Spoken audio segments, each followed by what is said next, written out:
So right now, my whole world is this porch that you see behind me. From there, I'm planning new online campaigns and launches. I'm teaching, I'm guiding.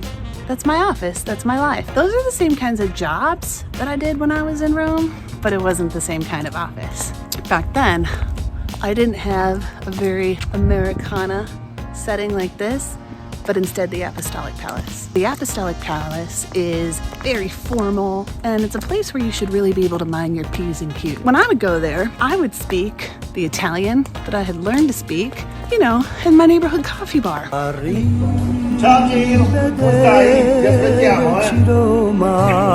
And if you don't know this about Rome, it is a very colorful place, and Romans can be very hilarious. They can also be very crass, and they can be pretty vulgar. And that's fine, unless you have no idea that's what's going on. Now, I thought words like stronza or stronzo and cazzo were words that, you know, I would use here. So I might very well say to someone on this porch right back here, "Hey, jerk, you get on down here and come talk to me." Or I might walk down and say to this neighbor right here, "What the heck are you doing?" All of those would be fine and sweet and endearing. That's what I thought I was saying. Perhaps you are like this boy, a really nice person who just doesn't know how to return a greeting. So you respond with a cold nod of the head, or at most a mumbled reply. But really, I was saying terrible, terrible cuss words because that's kind of Roman culture. And I was trying to blend in and trying to fit in because if you haven't seen yet, I'm not very Roman. I'm super American.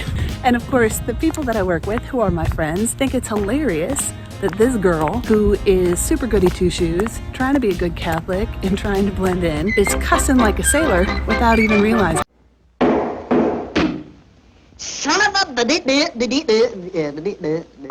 So the joke's on me. I'm inside the Vatican every day, swearing a blue streak. Until one day.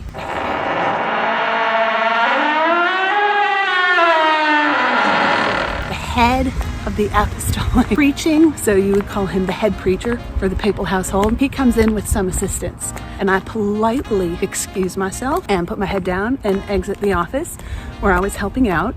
And I go into the next office and say to a friend and colleague, "Oh, stronza vieni qua," which means, "You get over here." Well, everyone in the office is like, no, Jill, you can't say that. Finally, after 18 months, the gig is up. They let me know that while I think I had been blending in, instead, I had been sticking out as a sore thumb just as much as I would be if I were to walk into the Vatican right now like this, looking super American, bringing a big old American flag with me. No, I wasn't blending in. I was being a real jerk. So finally, they let me know.